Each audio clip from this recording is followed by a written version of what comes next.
Halo Mbak Kristi, apa kabar? Halo, halo Kak Eja. Baik nih, Alhamdulillah. Kak Eja gimana? Alhamdulillah baik nih Mbak sekarang. Ya, selamat loh atas kelahiran anak barunya. Terima kasih. Anak pertama ya, baby boy ya. Iya betul, baby boy dan baru baru kemarin berusia 1 bulan dia. Alhamdulillah Buset. Ya. gitu. Oke Mbak, ini sesuai dengan jadwal kita akan ngobrol soal investasi lagi dengan judul investasi saham atau reksadana saham, mana yang lebih baik nih. Nah, kemarin juga aku udah lempar apa namanya question box ke netizen dan udah beberapa yang nanya dan juga aku sudah menyiapkan juga beberapa pertanyaan dari aku pribadi gitu. Nah, ini kita langsung mulai aja tuh gimana Mbak? Atau Mbak ada opening statement dulu gitu? Langsung mulai aja lah, Kak Oke. Eja. Nah, buat netizen atau warganet yang nonton bisa langsung komen juga kalau ada pertanyaan-pertanyaan nanti gue coba sampaikan kepada Mbak Kristi. Kalau masih ada waktu dan nanti akan dijawab sama Mbak Kristi. Oke. Pertanyaan pertama nih Mbak, sesuai dengan judulnya. Sebenarnya udah pernah dibahas juga beberapa di beberapa live aku sebelumnya. Sebenarnya perbedaan ini secara singkat aja ya Mbak. Perbedaan antara saham sama reksadana saham tuh apa sih Mbak? Oke, perbedaan secara singkat aja ya antara Ya, perbedaan investasi saham dengan investasi reksadana saham. Kalau yes. di bedanya apa? Bedanya banyak ya sebenarnya ya. Itu dari cara pengelolaannya nih, teman-teman. Jadi Ya, kalau misalnya reksadana saham itu kan ada pihak profesionalnya ya yang mengelola, ada manajer investasi gitu. Kalau saham kan memang kita analisa sendiri gitu. Itu dari cara pengelolaannya. Nah, kemudian yang kedua dari mekanisme perdagangannya. Ya, ya. mekanisme perdagangan tuh artinya apa nih teman-teman? Artinya dari mulai minimum pembelian sampai dengan jam perdagangan itu juga beda. Kalau misalnya minimum pembelian di reksadana saham itu kan minimumnya 10.000 ya. Ada yang 10.000 nih Kak Eja. Jadi udah murah banget ya, kayak sama es kopi susu juga mahalan es kopi Bisa susu ya kayak beli satu kopi susu bisa dapat dua di reksadana. Di gitu. investasi. Nah, kalau saham itu kan minimum pembeliannya satu lot ya teman-teman, tergantung dari sahamnya itu apa gitu. Nah, tadi mekanisme perdagangan termasuk dari jam perdagangannya juga. Kalau investasi langsung ke saham itu kan ada jam perdagangannya Senin sampai Jumat dibagi 2 sesi gitu ya, sesi satu, sesi 2 gitu. Ya. Kalau reksadana ada cut off time-nya nih teman-teman. Jadi cut off time-nya reksadana biasanya di siang hari di jam 12 siang. Kalau teman-teman lakukan pembelian reksadana di pagi hari sebelum jam 12 siang, itu siangnya nanti akan diproses gitu. Dan begitupun kalau redemption, ya jadi redemption itu tergantung cut off time-nya nih teman-teman. Cut off time-nya itu kalau misalnya teman-teman melakukan pencairan setelah jam 12 atau setelah siang hari, biasanya ya sore gitu ya, jam 2 jam 3 bukan tidak bisa nih teman-teman, tapi baru bisa diproses itu di siang hari besoknya. Nah, itu Oke. mekanisme perdagangan. Kemudian perbedaannya apa lagi? Perbedaannya itu juga dari settlement date-nya. Kalau misalnya saham itu kan settlement date-nya T+2 ya teman-teman. Kalau misalnya reksadana saham, secara ketentuan sih maksimal T+7. Tapi biasanya paling cepat itu T+4 gitu. Itu paling cepat. Nah, memang perbedaannya kalau secara singkat sih itu ya Kak Eza ya. Dan Ya. Kak Eza juga udah paham banget nih perbedaan ini gitu. Oke. Nah, seperti yang kita ketahui juga di Indonesia kan reksadana kan ada 4 nih Mbak nih. Nah, tips dari Mbak Kristi untuk investasi yang sesuai di tiap reksadana tersebut tuh seperti apa aja? Oke, nah kalau investasi untuk setiap jenis-jenis reksadana pastinya beda ya, Kak Eja dan teman-teman sekalian. Kenapa? Karena kita lihat jenis reksadana itu kan tergantung underlying asetnya.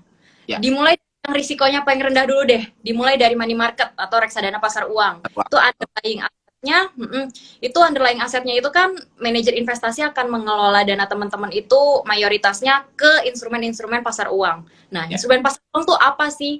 Instrumen pasar uang itu ada sertifikat Bank Indonesia, ada juga apa surat berharga komersil, ada obligasi dalam jangka waktu rendah ya.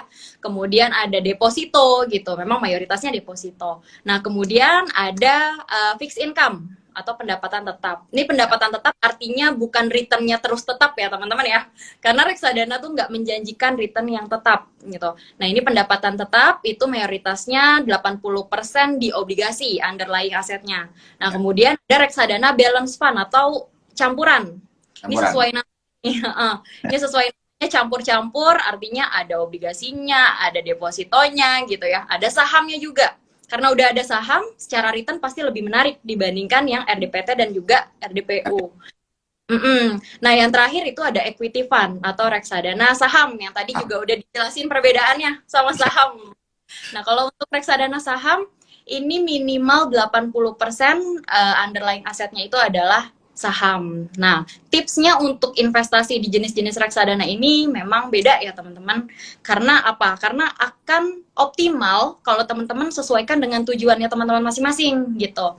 Kalau misalnya teman-teman investasinya itu jangka pendek maunya ke reksadana saham yang secara fluktuasi itu jauh lebih tinggi gitu. Memang kalau kita bilang saham itu pasti secara return lebih tinggi dibandingkan beberapa jenis reksadana lainnya ya. Tapi returnnya itu akan kurang optimal teman-teman. Kalau teman-teman mau investasi dalam time horizon short, pendek. Gitu.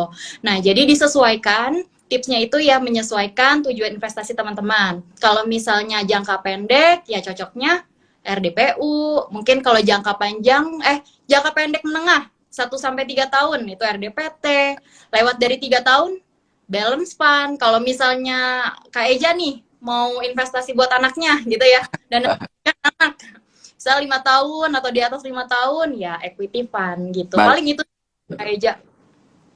Oke, jadi banyak banget indikator yang bisa kita bisa membedakan antara RDPU, RDPT sama campuran dan juga reksadana saham dan ya tadi sudah disebutkan juga sama Mbak Kristi tips-tipsnya. Jadi buat warganet yang pengen memilih di antara investasi saham reksadana tersebut di 4 reksadana tersebut silahkan sesuaikan dengan kebutuhannya juga gitu ya. Oke, selanjutnya nih Mbak.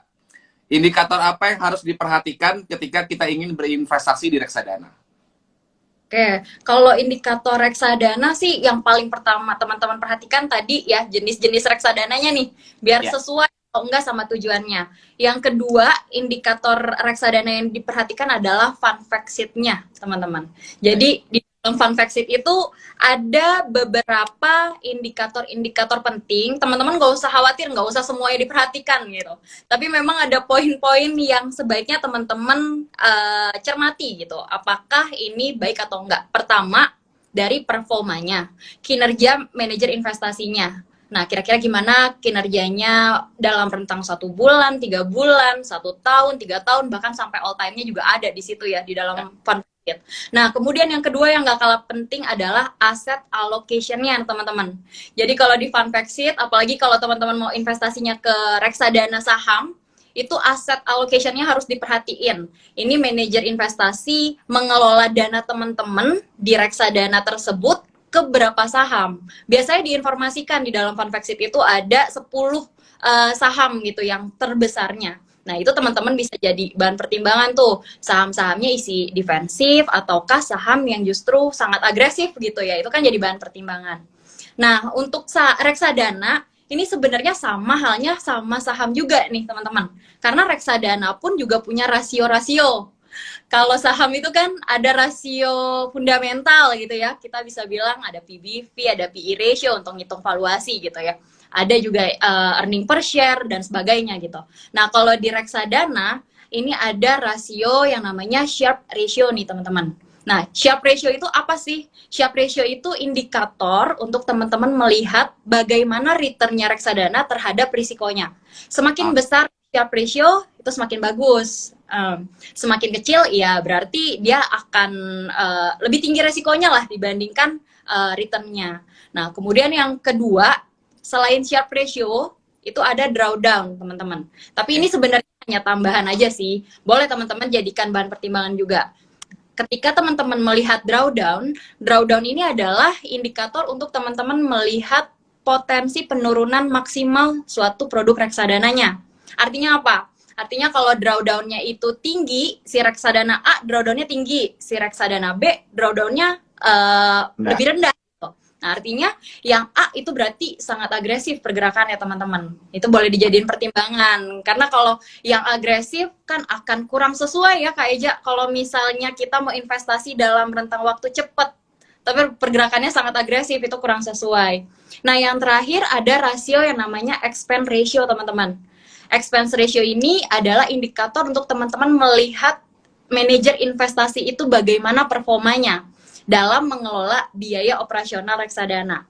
Nah, semakin expense ratio itu semakin kecil, artinya manajer investasi itu ya semakin handal, semakin profesional gitu. Itu boleh tuh di-compare si produk A, si produk B gitu. Nah, yang terakhir yang nggak kalah penting, perhatikan aset under manajemennya gitu atau AUM-nya. Karena kalau AUM-nya itu besar, artinya kan banyak investor atau teman-teman sekalian ya yang udah naruh dananya di situ.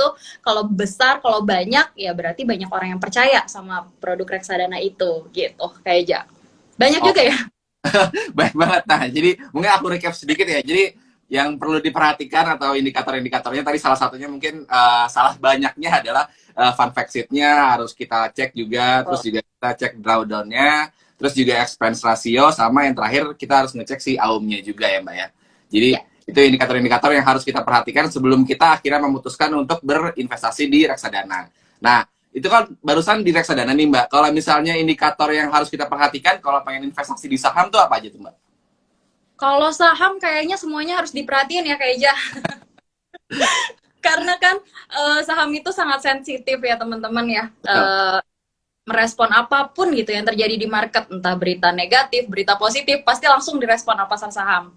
Ya pasti kita harus perhatiin dari sisi globalnya, bagaimana kondisi global saat ini, kemudian mengerucut ke sektornya, ya ekonomi makro nasional kita gimana, dari makroekonomi tersebut, sektor yang potensial atau sektor yang diuntungkan apa, kemudian sektor yang justru agak tertekan itu apa gitu.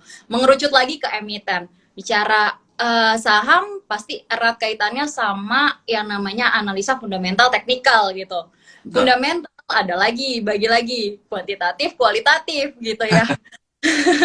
Nah, kalau kuantitatif emang erat kaitannya sama angka-angka nih teman-teman. Jadi semua seputar rasio-rasio, financial statement gitu ya, kinerja keuangan gitu. Kalau kualitatif ini juga teman-teman harus perhatiin. Jadi gimana sih competitive advantage-nya dia atau economic mood gitu ya, istilahnya gitu, terhadap peers-nya, kemudian market leader atau bukan gitu. Nah, kalau bicara analisa teknikal itu berarti kan kita biasanya lihat trennya dulu. Ini trennya tuh uptrend atau lagi downtrend atau lagi ranging gitu ya. Kemudian dari trennya nanti lihat momentumnya, momentum yang pas buat buy, sell, atau di hold gitu. Jadi itu sih indikator-indikator yang boleh kita lihat teman-teman untuk mempertimbangkan saham. Nah, nggak lupa lagi yang perlu dilihat dari saham itu juga biasanya terkait isu sama rumor. Nah,